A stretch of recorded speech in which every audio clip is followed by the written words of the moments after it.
எல்லோருக்கும் வணக்கம். Welcome to NJ trade zone channel. Last week வந்து இண்டஸ் இந்தியா பேங்க்கில் ஒரு ட்ரேட் பண்ணியிருந்தேன். தேர்ஸ்டே வந்து என்ட்ரு ஆனேன். ஃப்ரைடேவே க்ளோஸ் பண்ணிட்டேன் ஒரு டீசென்ட் ப்ராஃபிட்டோட. ஸோ எதை பேஸ் பண்ணி நான் இந்த ட்ரேட் என்ட்ரு ஆனேன், எதனால் வந்து இது ப்ராஃபிட் புக் பண்ணிவிட்டு வெளியே வந்தேன், ஸோ அப்படின்றது தான் இந்த வீடியோவில் நம்ம பார்க்க போகிறோம். ஸோ வீடியோக்குள்ளே போகிறதுக்கு முன்னாடி நீங்கள் என்னோடய ட்ரேட் ரிலேட்டட் ஐடியாஸ்லாம் வந்து ட்ராக் பண்ணணுன்னா என்ஜே ட்ரேட் ஜோன் அப்படின்ற டெலகிராம் சேனலுக்கு ஜாயின் பண்ணிங்க. ஸோ இதில் வந்து என்னோடய trade related post and technical analysis, அந்த பேட்டர்ன் இதெல்லாம் வந்து நாங்கள் கண்டினியூஸாக இதில் நான் போட்டுகிட்டு இருப்பேன். ஸோ இப்போ வீடியோக்குள்ளே போகலாம். ஸோ இதுதான் வந்து இண்டஸ் இந்தியா பேங்க்கோட சார்ட்டு இன் வீக்லி டைம் ஃப்ரேமில் இருக்குது. ஸோ இதில் வந்து என்டர் ஆன லாஜிக் பார்த்திங்கன்னா பியூர் ப்ரைஸ் ஆக்ஷன் ட்ரேடிங் தான். ஸோ என்ன ப்ரைஸ் ஆக்ஷன் பார்த்தீங்கன்னா just key support and resistance. So இதை பேஸ் பண்ணி தான் நான் என்டர் ஆனேன். ஸோ அதுக்கு முன்னாடி அதை எப்படி நான் ட்ரா பண்ணேன் அப்படின்றத சொல்கிறேன். ஸோ இது வந்து வீக்லி டைம் ஃப்ரேம் சார்ட்டு.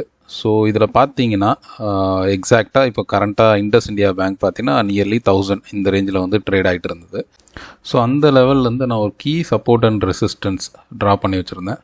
எங்கே வந்து ட்ரா பண்ணியிருந்தேன்னா சப்போர்ட் வந்து எக்ஸாக்டாக நியர்லி 970 அந்த ரேஞ்சில் வந்து மார்க் பண்ணி வச்சுருந்தேன். அண்டு ரெசிஸ்டன்ஸ் வந்து ஃபஸ்ட் ரெசிஸ்டன்ஸ் வந்து நியர்லி 1120 அந்த ரேஞ்சில் இருந்தது.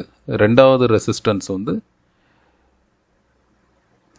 1259. ஸோ இந்த ரேஞ்சில் வந்து நான் மார்க் பண்ணி வச்சுருந்தேன். ஸோ நான் இப்போ பார்க்கும்போது எப்படி இருந்ததுன்னா 970 அந்த ரேஞ்ச் வந்து எனக்கு கீ சப்போர்ட்டாக இருந்தது. எதனாலன்னா ஜஸ்ட் பின்னாடி வந்து பார்த்தீங்கன்னா இந்த 970 ரேஞ்சை வந்து இண்டஸ் இந்தியா பேங்க் வந்து மல்டிபிள் டைம்ஸ் வந்து டெஸ்ட் பண்ணியிருக்கு.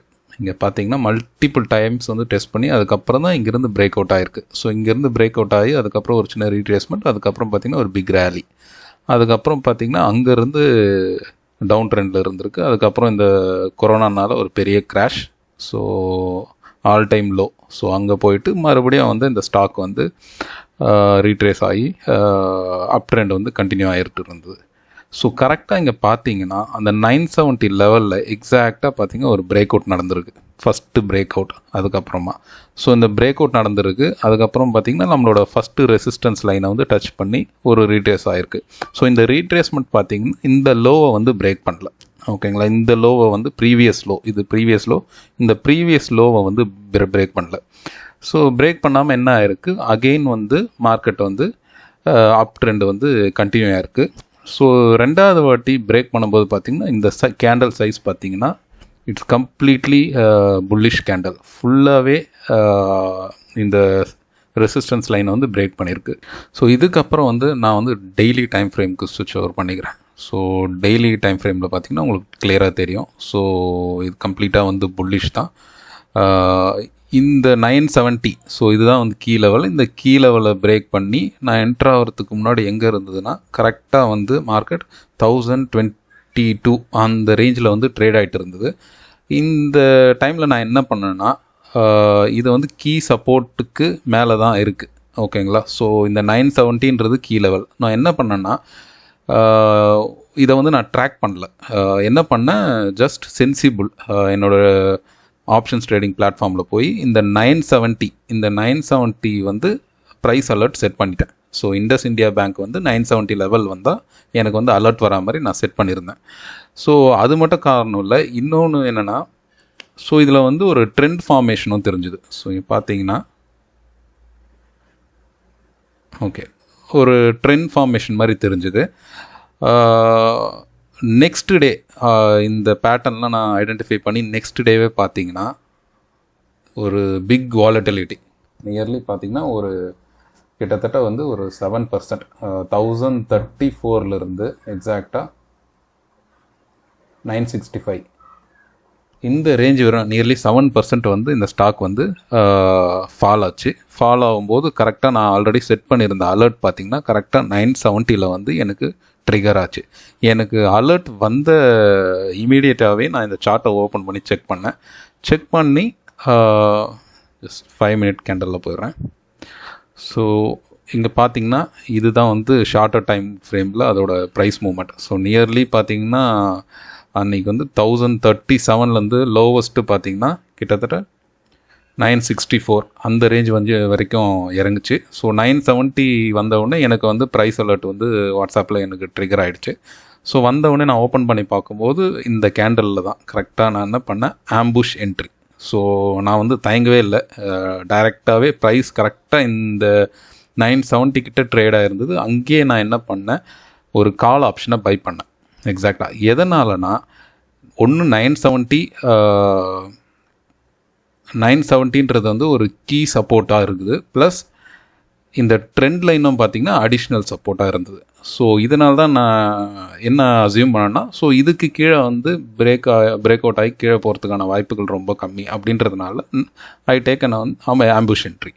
ஸோ ஆம்புஷ் என்ட்ரினா ஒன்றும் கிடையாது, ஸோ ரீடெஸ்ட் அந்த மாதிரிக்கெலாம் வெயிட் பண்ண தேவையில்ல. அந்த ப்ரைஸ் ரீச் ஆச்சுனாலே உடனே வந்து நம்ம வந்து என்டர் ஆகிடலாம். ஏன்னா இதில் இங்கே எக்ஸாக்டாக இங்கே என்டர் ஆகும்போது ரிஸ்க் ரிவார்டு வந்து ரொம்ப கம்மியாக இருக்கும். ஸோ நான் என்ன பண்ணேன்னா, எக்ஸாக்டாக 970 என்டர் ஆகும்போது நான் என்ன பண்ணேன்னா 1000 கால் ஆப்ஷனை என்டர் ஆனேன். ஸோ ஒரு 1000 கால் ஆப்ஷனை பை பண்ணேன். ஸோ அதுக்கு எனக்கு எவ்வளோ கேஷ் தேவைப்பட்டுச்சுன்னா நியர்லி ஒரு 30,000 தான் தேவைப்பட்டுச்சு. பட் என்டர் ஆன உடனே என்ன ஆச்சுன்னா,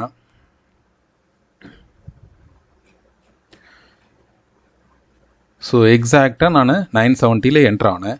என்டர் ஆன அன்றைக்கே என்ன ஆச்சுன்னா, இந்த லோலேருந்து நியர்லி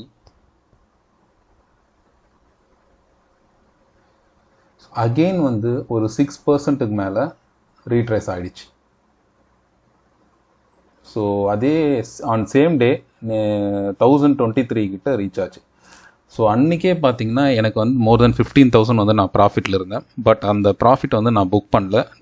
நான் வந்து இதுக்கும் மேலே போகும், ஏன்னா புல்லிஷாக இருக்குது, இந்த ட்ரெண்டை பிரேக் மறுபடியும் ஒரு ஹையர் ஐ ஃபார்ம் பண்ணோம் அப்படின்னு எக்ஸ்பெக்ட் பண்ணேன். பட் அது பண்ணல.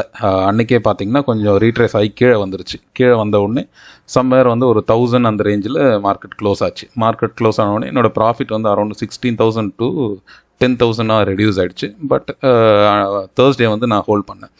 பட் ஃப்ரைடே பார்த்தீங்கன்னா நியர்லி மோஸ்ட்லி இந்த ஒரு கன்சால்டேஷன் தான் இருந்தது. பட் அன்றைக்கும் பார்த்தீங்கன்னா அரௌண்ட் ஒரு 15,000 ப்ராஃபிட் வரையும் போச்சு. ஏன்னா அகெயின் ஒரு 1018 அந்த ரேட் வரையும் மேலே போயிட்டு அகெயின் பார்த்தீங்கன்னா லோவர் வந்துருச்சு. நியர்லி 1000 அதே ரேஞ்சுக்கு வந்து கன்சால்டேட் ஆகிட்டே இருந்தது.